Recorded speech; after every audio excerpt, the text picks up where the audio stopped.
నమస్తే V3 news స్వాగతం।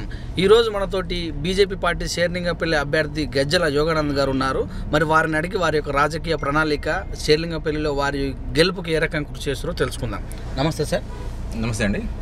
యోగానంద గారు అనుకున్న రీతిలో షేర్లింగపల్లిలో టికెట్ సాధించారు। మరి యోగానంద గారికి బీజేపీతో ఉన్నటువంటి అనుబంధం ఏ పార్టీది? నేను ఎమర్జెన్సీ టైంలో అంటే 1977 రోజు నుంచి ఆ టైం నుంచి కూడా కాంగ్రెస్కి వ్యతిరేకంగా అన్నట్లు, అంటే వాళ్ళ పాలసీస్ వల్ల కానీ కరప్షన్ వల్ల కానీ ఫ్రెండ్స్ ఉన్నారు, బట్ పార్టీ కింద కొద్ది వ్యతిరేక భావాలు ఉన్నవి। ఇప్పుడు నేను ఒక స్వయం సేవకుని, ఒక విద్యార్థి పరిషత్తులో చాలా అంటే యాక్టివిటీస్, యూనియన్ యాక్టివిటీస్లో కానీ పార్టిసిపేట్ చేశాను। నేను ఇంజనీరింగ్ కాలేజ్ ఉన్నప్పుడు 77 నుంచి 81 దాకా। సో ఆ టైంలో చాలా యాక్టివిటీస్, అంటే ఆల్మోస్ట్ ఎప్పుడు ఏదో ఒక యాక్టివిటీతో బిజీగా ఉండేవాడిని। అది చేసుకుంటూ నా క్యారియర్ కూడా నేను ఎప్పుడూ సాక్రిఫైస్ చేయలేదు। నా క్యారియర్ నేను బిల్డప్ చేసుకుంటూ సమాజ సేవ కోసము, మన చుట్టుపక్కల ఉన్న వారి శ్రేయస్సు కోసము కొంతమందిని జమ చేసి ఒక ఇష్యూ ఉంటే దాని మీద డిస్కస్ చేసి దాన్ని రిప్రజెంట్ చేసి రిజాల్వ్ చేయడం అనేది నేను లాస్ట్ 40 years నుంచి చేస్తున్న పని అన్నట్లు। తర్వాత ఒక స్ట్రక్చర్ ఇంజనీర్స్గా ఒక అసోసియేషన్లో కానీ, లేకపోతే ఒక బిల్డర్స్ అసోసియేషన్లో కానీ చాలా యాక్టివ్ రోల్ తీసుకొని వాళ్ళ సమస్యలు కానీ, అట్ ది సేమ్ టైం ఏ సమస్యలు ఉన్నా కూడా సమస్యలు అందరూ స్టేక్ హోల్డర్స్, అంటే ఒక ప్రజలు, తర్వాత ఒక బిల్డర్ కానీ, ఒక బిజినెస్ వ్యాపారవేత్త, గవర్నమెంట్ ఆఫీసర్స్, పాలసీస్, ఎక్కడ కానీ ఒక లోటు అనేది లేకుండా అందరికీ సమతుల్యంగా జరిగేటట్లు మనము పనిచేయడం కూడా అలవాటు అన్నట్టు। సో పాలసీస్ ఎక్కడ జరుగుతాయి, తర్వాత ఎగ్జిక్యూషన్ ఎవరు చేస్తారు, ఎగ్జిక్యూషన్ డిఫెక్ట్స్, పాలసీస్లో డిఫెక్ట్స్, తర్వాత కంప్లైన్సెస్, ప్రజల నుంచి కంప్లైన్స్, బిజినెస్ పీపుల్ మేము కూడా ప్రజలు బాగా అంటే మొత్తం మీద ఏబీవీపీ, ఆర్ఎస్ఎస్, జనసంఘ్ నుంచి కూడా మీరు బీజేపీకి అనుబంధం కొనసాగుతుందని చెప్తారు। చూసుకున్నట్టయితే మీరు మాటల్లో వెళ్ళకుండా చెప్పారు, ఓయూలో కూడా మీరు ఉన్నారని చెప్తుంది। అంటే ఉద్యమంలో, తెలంగాణ ఉద్యమంలో మీ పాత్ర ఉందా? మేము 1977 to 81 అన్నట్టు। ఓకే, అది తెలంగాణ ఉద్యమం అప్పుడు ఒకసారి 69, 80, 70లో ఉన్నది, తర్వాత మొన్న అయింది। కానీ నేను ఆ టైంలో మేము ఉన్నప్పుడు ఏంటంటే ఒక టాక్సేషన్ అన్నట్టు, అంటే ఒక అల్లర్లు చేసిన, అంతకుముందు అల్లర్లు చేసి ఉద్యమాల్లో పాల్గొన్న ఒక సిచ్యువేషన్ నుంచి అకాడమిక్గా ఒక బెస్ట్ యూనివర్సిటీ డెవలప్ అయ్యే టాక్సేషన్ మేము ఉన్నాం అన్నట్టు। అయితే చూసుకున్నట్టయితే ఇప్పుడు మీరు షేర్లింగపల్లిలో టికెట్ వచ్చేసింది మీకు, అంటే ఇక్కడ ఆశించినటువంటి నరేష్ గారు సీనియర్ నాయకులు కూడా ఉన్నారు, వారి యొక్క మద్దతు, వారి యొక్క సపోర్ట్ మీకు ఏ రకంగా ఉంది? మేమందరం కూడా ఒక పార్టీ జెండాగా పనిచేస్తాము। ఆశించడానికి చాలామంది ఉన్నారు, నరేష్ గారితో పాటు ఇంకొక 8-10 మంది కూడా ఆశించడంలో తప్పేం లేదు। పార్టీని ఒక నిర్ణయం చేసిన తర్వాత ఆ నిర్ణయాన్ని కట్టుబడి ఉండడం జనరల్గా భారతీయ జనతా పార్టీలో ఒక క్రమశిక్షణగా ప్రతి ఒక్కరు కూడా ఇదనమాట, అంటే కట్టుబడి ఉంటారనమాట పార్టీకి। అయితే మీరు షేర్లింగపల్లి నుంచి బరిలో ఉన్నారు కదా సార్, అయితే మీకు ఈ షేర్లింగపల్లికి మీకున్నటువంటి అనుబంధం ఏంటి? ఇక్కడ ఉన్నటువంటి ఒక అంటే చర్యలు, అంటే పనితనం, లాస్ట్ టైం చేసినటువంటి ఎమ్మెల్యే వాళ్ళు కానీ, ఆ తర్వాత ఉన్నటువంటి ఇక్కడ ఉన్నటువంటి ప్రతి విషయాన్ని మీకు తెలుసా, అవగాహన ఉందా? వాటి గురించి మీరు ఏ రకంగా ముందుకెళ్తారు? నేను సుమారుగా 40 years నుంచి హైదరాబాద్లో ఉంటున్నాను। 35 years నుంచి యాక్టివ్గా సిటీ డెవలప్మెంట్లో, గ్రోత్లో నేను ఇన్వాల్వ్ అయ్యి ఉన్నాను, చాలా క్లోజ్గా అబ్జర్వ్ చేస్తూ ఉన్నాను। హైటెక్ సిటీ ఆ డెవలప్మెంట్, అంతకంటే ముందు కూడా ఆ ల్యాండ్ ఎవరికి ఇచ్చారు, ఎట్లా చేస్తారు, ఇవన్నీ కూడా మనకు అవగాహన చాలా ఉన్నది। సో ఈ సిటీ డెవలప్మెంట్ విషయంలో ఏమేమి ఇబ్బందులు ఉంటాయి ప్రజలకు, అర్బన్ ప్రజలకు, అంటే పావర్టీ దగ్గర నుంచి కనీస అవసరాలు, తర్వాత మినిమం ఇన్ఫ్రాస్ట్రక్చరు నుంచి బెస్ట్ సిటీ, ఇది గ్లోబల్ సిటీ చేద్దామని ప్రతి ఒక్కరు కలగన్నారు। ప్రతి ఒక్క చీఫ్ మినిస్టరు, ప్రతి ఒక్క పార్టీ కూడా ప్రజలకి ఇది గ్లోబల్ సిటీ, బెస్ట్ సిటీ చేద్దామని చెప్పి అందరికీ కూడా ఆశ కల్పిస్తూ వచ్చారు। ఆ ఆశ కూడా నేను కూడా ఒకటి అన్నట్టు, ఈ సిటీని కూడా చాలా బాగా అయితే చూద్దాము, మనకు గర్వకారణం ఉండాలి, మన హైదరాబాద్లో మనం ఉంటున్నామంటే ఇది మన ప్లేస్ అంటే ఒక గర్వకారణం ఉండాలని చిన్నప్పటి నుంచి నేను కూడా కలగనేవాడిని। కానీ ఏమవుతుందంటే ఎవరైతే వస్తున్నారో వాళ్ళందరూ కూడా రాజకీయ అనుభవం లేకపోవడం వల్ల కానీ, ఇటు డెవలప్మెంట్ చేసే విధానం తెలవకపోవడం వల్ల కానీ, వేరే విధంగా వాళ్ళు అంటే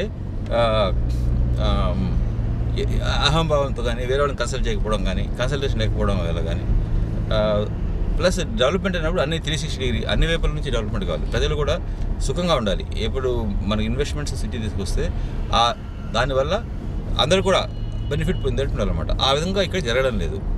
సో కాబట్టి నాకు అనిపించింది మనము సైలెంట్ స్పెక్టేటర్గా ముందుకు చూస్తున్నాం. ఇప్పుడు ప్రత్యక్షంగా మనము ఎగ్జిక్యూట్ చేసి చూపించాలి అనే ఆలోచనతో నేను ముందుకు వచ్చాను.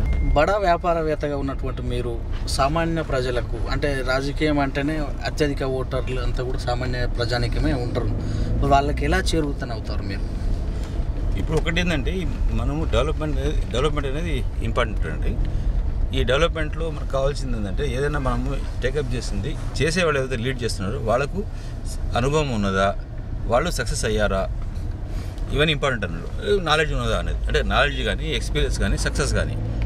నేను ఒక మధ్యతరగతి కుటుంబం నుంచి వచ్చి ఎటువంటి విషయంలో కానీ నేను ఒక చదువు విషయంలో కానీ నేను అందుకంటే చాలా మంచి క్వాలిఫైడ్ అన్నట్లు. దాని తర్వాత వ్యాపారంలో కన్సల్టెంట్గా కూడా నేను చాలా సీనియర్ అంటే లీడింగ్ కన్సల్టెంట్గా ఉండేవాడిని. బిల్డర్ కూడా ఒక స్టేజ్కి చేరాను. తర్వాత అన్ని రకరకాల ప్రాజెక్ట్స్ కూడా మనం చేసాము సిటీలో. అంటే ఒక హోటల్స్ కానీ, ఒక మాల్ మల్టీప్లెక్స్ కానీ, ఆఫీస్ బిల్డింగ్ కానీ, రెసిడెన్షియల్ బిల్డింగ్ కానీ, అన్ని రకాల బిల్డింగ్స్ చేసే ఎక్స్పీరియన్స్ ఉన్న వాళ్ళు ఎవరికి లేరు. మేము ఏదైనా కొత్త ప్రాజెక్ట్ చేసేటప్పుడు చూస్తాం, అంటే అక్కడ డెవలప్మెంట్ ఏమన్నది, ఇన్ఫ్రాస్ట్రక్చర్ ఉందా లేదా, స్కూల్స్ ఉన్నాయా, అక్కడ ఉండే వాళ్ళకి పార్క్స్ ఉన్నాయి, ఇటువంటివన్నీ మనం చూస్తాం. రోడ్లు, ఎలక్ట్రిసిటీ, వాటరు, ఇవన్నీ మనం చూస్తాం అన్నట్లు. అంటే ఇవన్నీ ఉండడం వల్ల ఏమవుతుందంటే ప్రతి ఒక్క ఏరియాలో ఇవన్నీ డెవలప్ చేయాలనేది, ఏం చేస్తే డెవలప్ అవుతుంది అనేది నాలెడ్జ్ మనకు ఉన్నది. సో ఈ నాలెడ్జ్ ఉన్నది కాబట్టి ప్రజలు కూడా మనల్ని అర్థం చేసుకుంటున్నారు. ఈ 10 డేస్లో నేను చెప్పిన ఇష్యూస్, రైజ్ చేసిన ఇష్యూస్ కానీ ఎట్లా సాల్వ్ చేయాలనేది నేను చెప్పడం వల్ల ప్రజలు అర్థం చేసుకుంటున్నారు. సో కాబట్టి ఆ విధంగా ప్రజల సమస్యలు తీర్చడానికి నేను వ్యాపారం అనేది సపరేట్, కానీ నేను చేస్తున్నవన్నీ కూడా ప్రజల కోసమే చేస్తున్నాం కదా. వ్యాపారంగా చేస్తుండొచ్చు, కానీ మనం చేసే సర్వీస్ కోసమే ప్రజలకి వాళ్ళ అవసరం మనకు తెలుసు, దాని ప్రకారం మనం డిజైన్ చేస్తాం. ఇంతకుముందు వ్యాపారంగా చేసేవాడిని, ఇప్పుడు సేవలాగా చేస్తున్నాం అన్నట్లు. ఇప్పుడు చూసుకున్నట్టయితే బీజేపీ మొత్తం బడా వ్యాపారవేత్తలకి టికెట్ ఇస్తున్నటువంటి ఒక అపోహ ప్రజలలో వినిపిస్తుంది. దీన్ని ఏ రకంగా చూడాలి? అది తప్పు, అది అపోహనే. అట్లేం లేదు. ఎవరైతే వాళ్ళ జీవితంలో సాధించారో, అంటే సామాజిక స్పృహ ఉన్నారో, ప్రజాసేవలో ఎవరున్నారో వాళ్ళకి ఇచ్చారు. చాలామంది ప్రజాసేవలో ఉన్నవారు అటువంటి వాళ్ళకి ఇచ్చారు అన్నట్లు. అయితే వైశ్య కమ్యూనిటీ నుంచి వచ్చినటువంటి మీరు పేరు చివరిలో గుప్తాన్ని తొలగించుకోవట్లేదనే ఒక, అంటే చాలామంది అంటే తాకించుకుంటే మీ కమ్యూనిటీ వాళ్ళు ఎక్కువగా మీకు లబ్ధి చేకూరే విధంగా ఉంటుందని అంటారు. దీన్ని ఏ రకంగా చూడాలి? భారతీయ జనతా పార్టీలో ప్రజలని కుల, మత, ప్రాంత విభేదాలు కానీ అట్లా చూపించుకోవడం కానీ ఉండదండి. సో మేము మీకు చెప్పే చిన్నప్పటి నుంచి నేను స్వయం సేవకు ఉన్నప్పుడు ఈ సమాజము కులం గురించి ఆలోచిస్తుంది, కానీ మేము కులం గురించి ఆలోచించాము. మేము చూసేది ఏంటంటే ప్రతి ఒక్కరు కూడా సంతోషంగా ఉండాలి, ఇటువంటి భావజాలం లేకుండా కూడా ఉండాలనేది బీజేపీ యొక్క ఉద్దేశము. అయితే ఏ పార్టీ కూడా, అంటే కొన్ని పార్టీలు ఒక్కొక్క సీటుకే పరిమితం చేసింది. మీ కమ్యూనిటీ వాళ్ళకు బీజేపీ 3 స్థానాలు ఇచ్చింది. అంటే ఇప్పుడు ఈ మీ కమ్యూనిటీ మొత్తం కూడా బీజేపీకి కృతజ్ఞతగా ఉండే విధంగా ఏమన్నా ఉందా ఈ 3 టికెట్లు ఇవ్వడం చేత? అట్లేం లేదండి. అంటే వాళ్ళు, నేను చెప్పా కదా, ఇక్కడ భారతీయ జనతా పార్టీలో ఇటువంటి వాటికి విలువ ఇవ్వరు. ఉన్న వాళ్ళలో మంచి క్యాండిడేట్ ఎవరు భారతీయ జనతా పార్టీ కానీ ప్రజల సేవకు కానీ పనికి వస్తారు, ఆ విధంగా లెక్క చూసి ఇస్తారు అన్నట్లు. అయితే సిటీలో ఉన్నటువంటి మేజర్ నియోజకవర్గాలలో మార్వాడీసు, గుజరాతీసు, వైశ్యాసు 8 లక్షల మంది ఉన్నారని తెలుస్తుంది. అందులో మీ నియోజకవర్గంలో సుమారుగా 25,000 మంది వైశ్యాసు ఉన్నట్టు తెలుస్తుంది. వీళ్ళందరినీ అంటే ప్రసన్నం చేసుకుంటేందుకు మీరు ఎలాంటి ఈవెంట్స్ కానీ ఏదన్నా అందరినీ కలిపికోలు మాట్లాడే విషయం ఏమైనా ఉందా? అంటే ప్రత్యేకంగా అటువంటిది ఏం లేదండి. ఎందుకంటే నేను క్లియర్గా చెప్పా కదా, జనరల్ ప్రచారం చేస్తున్నాను. అయితే కొంతమంది అభిమానంతో మన దగ్గరికి వస్తున్నారు. సో అభిమానం వచ్చిన వాళ్ళు మనం ఏదో ఒకటి ఒక ఎడ్యుకేటెడ్ అని చెప్పి ఎడ్యుకేటెడ్ పీపుల్ వస్తారు, రైట్? లేకపోతే బీజేపీ వాళ్ళు వస్తారు. అట్లా కొంతమంది వైశ్యులు కూడా కొంతమంది వచ్చి నాకు సపోర్ట్ చేస్తానని చెప్పి అన్నారు. మనం వద్దని అంటామా? వద్దనం కదా. అందరూ అంటే ఫ్రెండ్స్ ఉన్నారు, చాలామంది ఫ్రెండ్స్ రకరకాలుగా. నేను ఇక్కడ 40 సంవత్సరాల నుంచి ఇక్కడ ఉండడము, నేను ఏ విధంగా కాలేజీ ఉన్నప్పుడు ఏ విధంగా చేశాను, దాని తర్వాత నా జీవితంలో ఏమేమి చేసుకుంటూ వస్తున్నాను, ఏ విధంగా విజయం సాధించాము, అన్న చాలామంది ఫ్రెండ్స్ తెలుసు నాకు. ఆ ఫ్రెండ్స్ అందరూ కూడా ఇప్పుడు నాకు సహాయం చేస్తున్నారు. అంటే అక్రాస్ ది, అంటే ఇప్పుడు ఒక కులం కానీ ఒక రీజన్ అని కానీ ఒక పార్టీ అని కాకుండా ఏమీ లేకుండా యోగానంద్ పర్సనల్గా ఆయన క్వాలిటీస్ ఇవన్నీ ఉన్నాయని చెప్పి సపోర్ట్ చేస్తున్నారు. అట్లనే అందరూ కూడా సపోర్ట్ చేస్తున్నారు, వైశ్యులు కూడా సపోర్ట్ చేస్తున్నారు. శేర్లింగంపల్లిలో ఉన్నటువంటి చెరువులు కానీ ప్రభుత్వ స్థలాలని కబ్జాకు గురైనాయి అంటారు. మీరు ఇక్కడ ఉన్నటువంటి ప్రతిష్ట వల్ల మీ వ్యవస్థ గట్టిపడితే వాటి గురించి మీరు ఏ రకంగా కృషి చేస్తారు? కబ్జాలు ఇప్పుడు చెరువులు ఏమవుతుందంటే 2 రకాలు ఉన్నాయండి చెరువులు. ఒకటేమో ఈ ప్లానింగ్ సరిగ్గా లేకపోవడం వల్ల ఈ ఏది ఎట్లా అవుతుంది, ఇంతమంది కనుక సిటీకి వస్తే ఉద్యోగాల కోసం వస్తే వీళ్ళందరూ ఉండడానికి అవసరాలు ఉంటాయి. తర్వాత వీళ్ళు ఒక ఇంట్లో 4 ఉన్నప్పుడు 8 మంది అయితే ఏమవుతుంది పరిస్థితి? ఆ పరిస్థితి ఇక్కడ ఉందన్నట్లు. మనకున్న కాలువలు కానీ, రోడ్లు కానీ, లేకపోతే వాటర్ సప్లై కానీ, స్ట్రీట్ లైట్లు కానీ, ఏవి కానీ ఇట్లా జనాభా పెరిగితే ఏం చేయాలనేది ఎవరు ఆలోచించలేదు.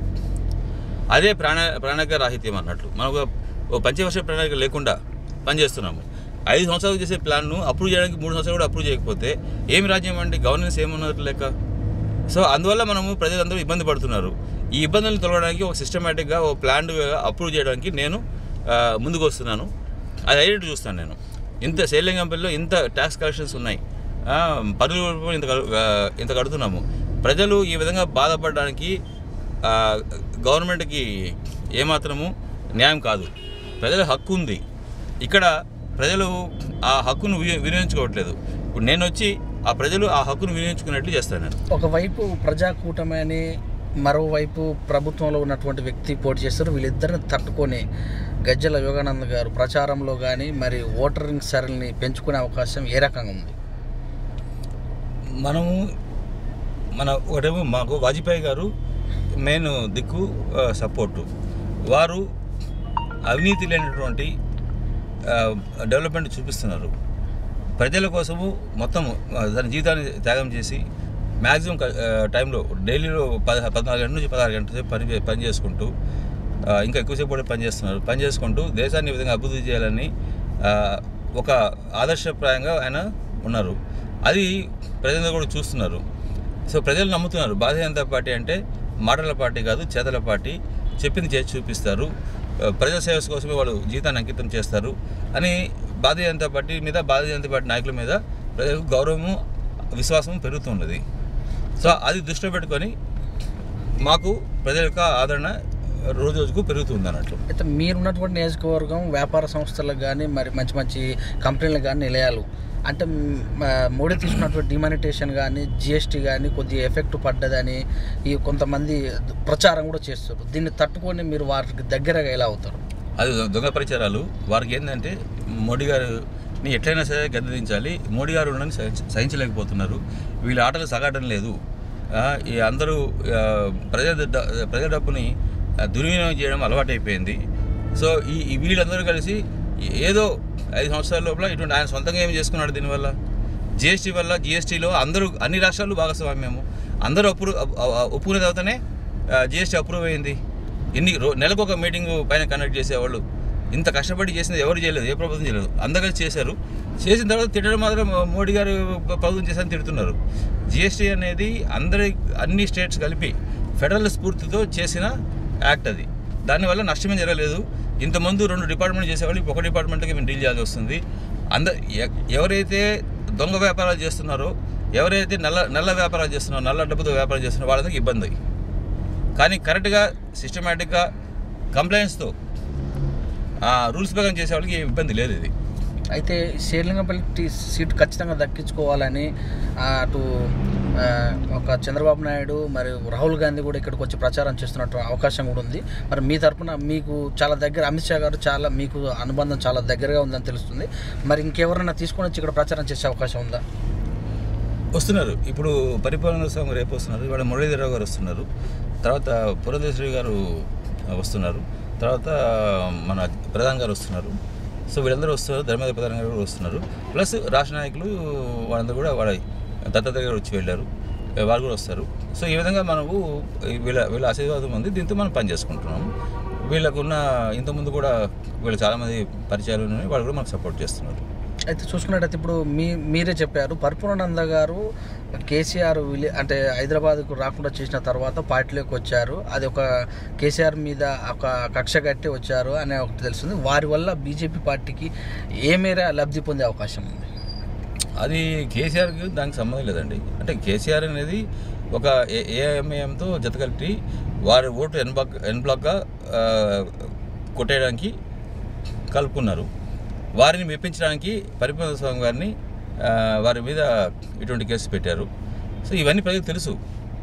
అంటే కేసీఆర్ కానీ టీఆర్ఎస్ కానీ ఓట్ల కోసమే వాళ్ళు ప్రధాన ధ్యేయం. వాళ్ళు ఏం చేస్తే ఓట్లు వస్తాయో అవన్నీ వాళ్ళు చేస్తారు. సో అది తప్పితే నేను వేరే ఉద్దేశం లేదు. నా మీద అన్యాయంగా ఎవరన్నా నా మీద బలప్రయోగం చేస్తే నేను ఎందుకు ఊరుకుంటాను? లింగపల్లి ప్రజలు గజ్జల యోగానందం గారిని ఎన్నుకునేటందుకు అంటే మీరు వారికి ఏ రకంగా ప్రజల దగ్గరికి వెళ్ళి మీ భారతీయ జనతా పార్టీ చేసినటువంటి అభివృద్ధి కానీ మరి మీ యొక్క ర్యాప్ కానీ ఏ రకంగా ఎక్స్ప్లెయిన్ చేస్తున్నారు? ఒకటేనండి, ఇక్కడ నేను అభివృద్ధి చేసిందంటే ఎన్నికైన తర్వాత ప్రజాప్రతినిధులు ఎవరు ప్రజలకు కూడా పట్టించుకోలేదు. వాళ్ళు మీరు ఈ రోడ్డు వదిలేసండి, ఈ రోడ్లో ట్రాఫిక్ ప్రాబ్లం మీరు చూస్తున్నారు, పొల్యూషన్ చూస్తున్నారు. మీరు ఈ గల్లీ లోపలికి వెళ్ళి చూడండి. గల్లీ లోపల చూస్తే మీరు హైదరాబాద్ తెలంగాణ స్టేట్లో ఏ ఒక్క విలేజ్ కూడా ఇంత అన్యాయమైన పరిస్థితులు ఉండదు. కనీసం ఒక విలేజ్లో ఒక పంచాయతీ ప్రెసిడెంట్ కానీ లేకపోతే సర్పంచ్లు కానీ నా విలేజ్ని నేను డెవలప్ చేసుకోవాలనే కనీస బాధ్యతతో చేస్తారు పని. వాళ్ళకు ఫండ్స్ ప్రాబ్లం ఉంటుంది. ఆయన కూడా ప్రధానమంత్రిగా డైరెక్ట్గా ఫండ్స్ రిలీజ్ చేస్తున్నారు, వాళ్ళు చేశారు. ఇక్కడ అటువంటి భావన కన్నా వాళ్ళు ఎవరు లేరండి. మీరు షేమ్ అనిపిస్తుంది అన్నట్లు, అవమానం సిగ్గుతో తలంచుకోవాలి మనం అవి కానీ చూపిస్తే. దానం ఇస్తారన్నట్లు ఎవరు ఈ మల్టీనేషనల్ కంపెనీస్ ఇక్కడ పనిచేసిన వాళ్ళు నేను దానం ఇస్తాను డెవలప్ చేయాలనే పరిస్థితి అక్కడ ఉంటుంది అన్నట్లు. రోడ్లు బాగలేవు, ఓపెన్ డ్రైనేజీలు. మీరు గ్లోబల్ సిటీలో ఓపెన్ డ్రైనేజ్ ఎక్కడ విన్నారా? మీరు గ్లోబల్ సిటీ చేయాలని చెప్పి అనుకున్న వాళ్ళు 4.5 yearsలో కనీసం ఒక ఏరియాని ఒక మోడల్గా డెవలప్ చేశారా? ఓపెన్ డ్రైనేజీలు, గతుకుల రోడ్లు. మీకు 100 kilometer రోడ్లు ఉంటే 60 kilometer రోడ్లు గతుకుల రోడ్లు ఉన్నాయి, డ్యామేజ్ అయిన రోడ్లు ఉన్నాయి. 40 kilometerలో అసలు రోడ్లే లేవు. మీకు తెలుసా ఈ కండిషన్ ఎట్లా ఉన్నదని చెప్పి? తర్వాత కొన్ని చోట్ల డ్రైనేజీ లైన్లో నుంచి వాటర్ సప్లై లైన్లు పోతాయి. కలుషితమైన వాటర్ తాగుతున్నాం మనం. సో వాటర్ సరిగ్గా లేదు, ఉన్నదాన్ని కలుషితమైన వాటర్ కూడా తాగుతున్నాం. ఈ స్ట్రీట్ లైట్లు లేవు, సీసీటీవీ లేవు. మన దగ్గర సాఫ్ట్వేర్ ఎంప్లాయీస్ ఉన్నారు. వీళ్ళందరూ 24 hours షిఫ్ట్లు ఏ షిఫ్ట్ అయినా రావచ్చు. వాళ్ళు తిరిగి ఇంటికి వెళ్ళే వరకు తల్లిదండ్రులు కానీ అంత ఇబ్బందులు అంటే బిక్కుమని ఉంటున్నారు. అది సేఫ్టీ కూడా చాలా చోట్ల లైట్లు లేవు, స్ట్రీట్ లైట్లు లేవు, తర్వాత సీసీటీవీలు కూడా లేవు అన్నట్లు. సో ఇట్లా అంటే ఇందాక మేము ఆల్రెడీ చెప్పాము, లేక్స్ గురించి చెప్పాము మనము, రోడ్ల గురించి చెప్పాము మనం. ఇవన్నీ అంటే ఇవి ఏవైతే సౌకర్యాలు కలిగించాలో అదొక అన్నిట్లో మొత్తం ఫెయిల్ అయిపోయింది. ఎన్నో మనం ప్రామిస్ చేస్తున్నాము ప్రజల కోసము. 2 bedroom house, weaker section housing కట్టిస్తా ఉన్నాము, దాని గురించి ఏం పట్టించుకోలేదు. వికే సెక్షన్ హౌసింగ్ ఈ ఒక్క హౌస్ కూడా ఇవన్నీ క్రెడిట్ ఈ గవర్నమెంట్ నుంచి దక్కుతుంది అన్నట్లు, అది రికార్డ్ అన్నట్లు. ఇప్పుడు ఆ విధంగా ఎన్నో విషయాలు ఫెయిల్యూర్ అయినది. తర్వాత ప్రైమ్ మినిస్టర్ గారు ఎన్నో పథకాలు ప్రజల కోసం ప్రవేశపెట్టారు. అవన్నీ కూడా సగసమయం ఇంప్లిమెంటేషన్ అది. దాంట్లో అన్నింటిలోనూ ప్రైమ్ మినిస్టర్ గారికి కంట్రిబ్యూషన్ ఉన్నది. వారు ఈవెన్ టాయిలెట్స్ కడితే 12,000 rupees అయితే 6,000 rupees ప్రైమ్ మినిస్టర్ గారు ఇస్తారు. తర్వాత ఇన్సూరెన్స్ 12 rupees కడితే మీకు 2 లక్షలు 5 లక్షలు ఇన్సూరెన్స్ వస్తాయి. స్కిల్ డెవలప్మెంట్తో ప్రతి ఒక్కరూ వారికి ఒక ఉద్యోగము కల్పించడానికి స్కిల్ డెవలప్మెంట్ యూజ్ చేసుకుంటే అది వస్తుంది. అది సరిగ్గా ఇంప్లిమెంట్ చేయలేదు. ముద్రా లోన్స్ ఉన్నాయి, అంటే అతి తక్కువ వడ్డీతో ముద్రా లోన్స్ గవర్నమెంటే ఇస్తుంది అన్నట్టు. అది సెక్యూరిటీ లేకుండా వాటిని సరిగా సద్వినియోగపరచలేదు. అట్లా రకరకాల దీంతో ఇప్పుడు ఇక్కడ పవర్ వచ్చిందండి. పవర్ ఇవాళ 24/7 వాటర్ పవర్ వచ్చిందంటే అది ఈ గవర్నమెంట్ చేసిన కృషి కాదు, సెంట్రల్ గవర్నమెంట్ చేసిన కృషి వల్ల, వారు ఇచ్చిన సపోర్ట్ వల్ల ఇంత పవర్ వస్తుంది. ఛత్తీస్గఢ్ అటువంటి వాటిలో చాలా తక్కువ రేట్లో పవర్ దొరుకుతుంటే వీళ్ళు దానికి డబుల్ ప్రైస్లో బయట కొంటున్నారు. అదొక పెద్ద స్కామ్. తర్వాత 2 రూపాయలు 3 రూపాయలు పవర్ దొరికితే మనం 8 రూపాయలు 9 రూపాయలు పే చేస్తున్నాం. ఇదే ప్రజలకు చేసే సేవ. ఇప్పుడు మీరు బీజేపీ అభ్యర్థిగా ప్రజల దగ్గరికి వెళ్తున్నప్పుడు అంటే ప్రజలు మీకు ఏ రకంగా అంటే సమస్యలు ఏమైనా చెప్తున్నారా గత ప్రభుత్వం పైన కానీ ఆ తర్వాత పైన కానీ మరి వారు మీ దగ్గరకు వచ్చే ఏ సమస్యలు అంటే మీరు చూసినటువంటి కాక ప్రజలు చెప్తున్న ప్రధానమైన సమస్యలు ఏంటి వాటిని ఏ రకంగా మీరు నెరవేరుస్తారు? నేను ఈ చెప్పిన సమస్యలన్నీ కూడా తిడుతున్నారు, ప్రజాప్రతినిధులు వస్తే కాళ్ళు కొడతామని చెప్పి తిడుతున్నారు. అటువంటి అవమానకరమైన పరిస్థితి. మనము దేశానికి సేవ చేయడానికి వచ్చి తిట్టుకు ఎందుకు పోవాలి? ఆ పరిస్థితి ఉందన్నట్లు అక్కడ.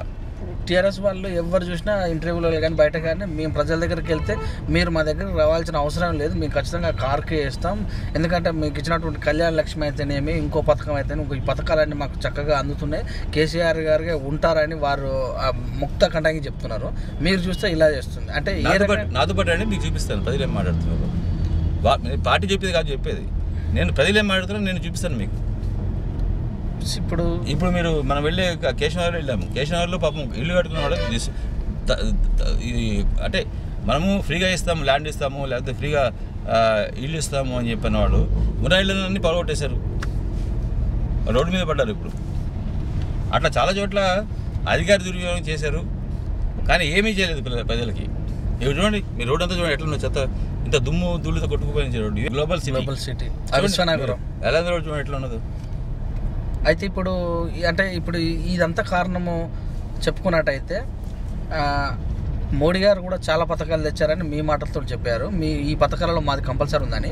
కానీ ఇక్కడ ఉన్నటువంటి రాష్ట్ర బీజేపీ నాయకత్వం మరి ఇప్పుడు ఎలక్షన్లో మా పథకాలలో కంపల్సరీ కూడా ఉందని చెప్పగలుగుతున్నారు. ఇంతకుముందుకు ఈ యొక్క ప్రచారాన్ని ముందుకు తీసుకెళ్ళలేదు అంటే ఈ విషయాలు ముందుకు తీసుకెళ్ళలేదు అనే ఒక అపవాదు కూడా ఉంది. దీన్ని ఏ రకంగా చూడాలి అంటే ఇప్పుడు మీకు మోడీ గారు తెలుసు, మోడీ గారు ఇనిషియేటివ్ తీసుకోవడం వల్లనే మెట్రో రైల్ కంప్లీట్ అయింది.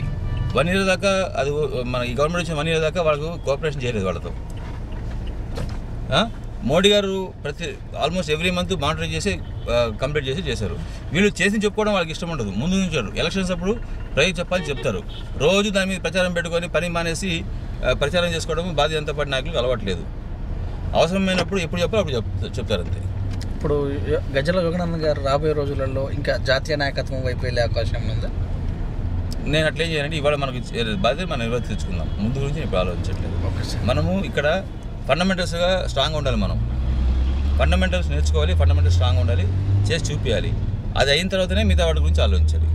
ఇక్కడ మనం ఇంట గెలిచి రచ్చ గెలవాలి, ఇంటికి గెలవకుండా రచ్చ గురించి ఆలోచించాల్సిన అవసరం కానీ ఆలోచన నాకు లేదు. థ్యాంక్ యూ సార్, ఉంటాను. Thank you very much. మీ విలువైన సమయాన్ని మాకు మా బిజినెస్కి ఇచ్చి మీ యొక్క షేరింగ్ ప్రజలతో చేయాల్సిన అభివృద్ధి కార్యక్రమాల్లో ప్రభుత్వం యొక్క వైఫల్యాలను ఎండగట్టినందుకు మీకు మా తరఫున ధన్యవాదాలు. మీకు కెమెరా కనుక వాసన పీల్చుకునే ఉంటే తలుపు తీయగా ఎంత వాసన వస్తుందో మీకు తెలుస్తుంది. చూడండి ఇక్కడ మీ పక్కన చూడండి, ఫోకస్ చేయండి, ఎడిట్ చేయకుండా ఫోకస్ చేయండి.